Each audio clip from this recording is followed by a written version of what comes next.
Did you see Robbie Capito's controversial shot against Max Lechner in the recent Hanoi Open Quarter Finals? The shot was called good. Do you think this shot was a foul? In other words, do you think he hit the 9 first instead of the 4? A foul was not called live, and after careful video review, it was still decided the shot was legal. Obviously, Lechner was not happy with the call. It allowed Capito to win the game and match and advance to the semifinals. If the shot had been called a foul instead, Lechner probably would have won the game and the match with a chance at winning the tournament, so this was an important call. So did the ref get it right? In this video, I provide a thorough and convincing answer. Let's start with an excerpt from my recent video covering recent changes in the WPA official rules of pool. The new rules make it crystal clear that if a foul call is uncertain, the benefit of the doubt always goes to the shooter. One example where this comes up is in determining whether a legal ball is hit first when there is a nearby obstacle ball. Let's start with an excerpt from my Everything You Need to Know About Fouls video explaining the basics of how a call like this is made properly. Here, shooting solids, I need to narrowly miss the 13 to pocket the 8 for the win. If I hit the 13 first, this shot is a foul. With a shot like this, it can be extremely difficult to see visually which ball is hit first. But if you understand how the cue ball should react, it is easy to detect a wrong ball first foul. If I hit the 8 first, the cue ball will come off the tangent line of the 13 and head this way. And if I instead hit the 13 first, which would be a foul, the cue ball would come off the tangent line of the 8 in this direction. That's how you detect the foul here, by watching which way the cue ball heads. Did you see the dramatic difference in cue ball motion between the legal hit and foul? But what if the balls are like this, where the ball lines are perpendicular relative to a split hit cue ball position? With a legal hit of the 8 first, the cue ball stops in place. And with an illegal hit of the 13 first, the cue ball also stops in place. Obviously, if you didn't have slow motion video replay, it would be extremely difficult to tell for certain which ball was hit first. In situations like this, it must be assumed that the 8 was hit first legally.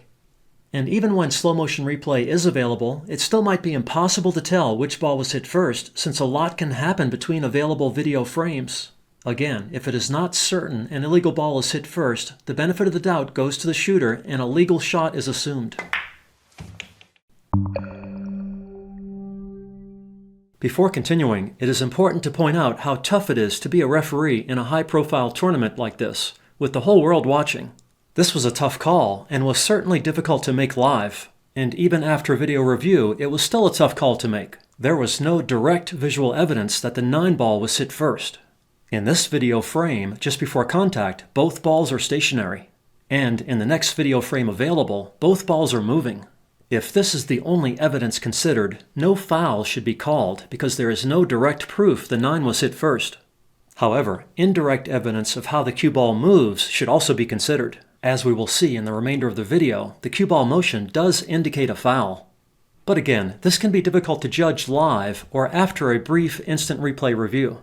Remember, the benefit of any doubt always goes to the shooter. If there is no conclusive evidence the 9 was hit first, the shot cannot be called a foul. When judging the shot, one must ask, is it possible the 4 could have been hit first? If so, a foul should not be called.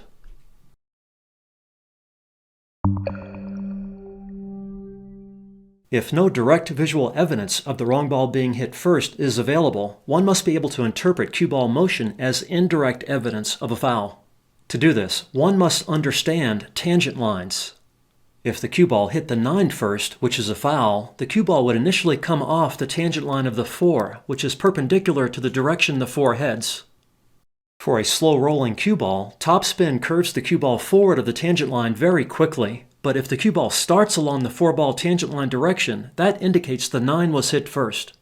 The first few video frames available do seem to show the cue ball moving initially along the tangent line of the 4, indicating a 9 first hit. If the cue ball instead hits the 4 first for a legal hit, the cue ball would initially head down the tangent line off the 9 in a much different direction. And topspin would cause the cue ball to go even more forward. The cue ball in the shot in question did not head anywhere near this direction. In fact, the cue ball didn't go forward of the tangent line at all, as it should for a rolling ball for first hit. That's because this shot was a foul, with the cue ball hitting the 9 first. Again, here is the expected path for an illegal 9 first hit, shown in red. And here's the expected path for a legal 4 first hit, shown in green. The cue ball in the shot in question definitely followed the 9 first hit path, which clearly indicated a foul. To provide even more proof Capito's shot was a foul, I decided to recreate the shot as closely as possible to show how the balls react with 4 first and 9 first hits. This shot was very similar to Capito's.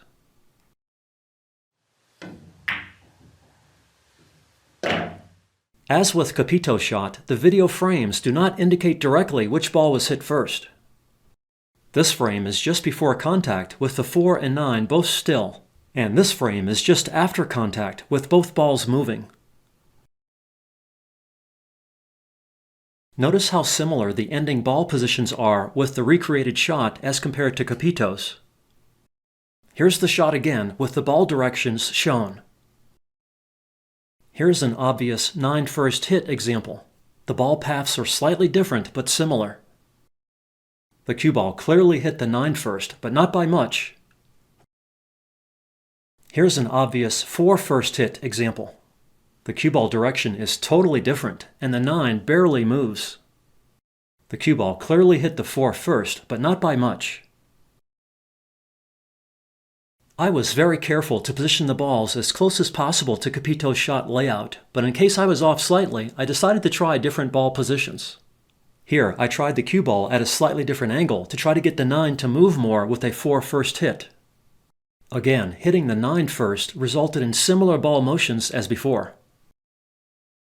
And hitting the 4 first still resulted in very different ball motions. Then I tried a slightly different 9 ball position. A 9 first hit again gave similar results as before. And a 4 first hit still resulted in very different ball motions.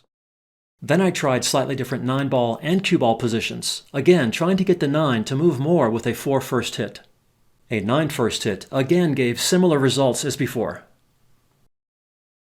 And a 4 first hit still resulted in very different ball motions. I could not make a legal hit from any of the ball positions look even close to Capito's shot. He most definitely hit the 9 first, which was a foul.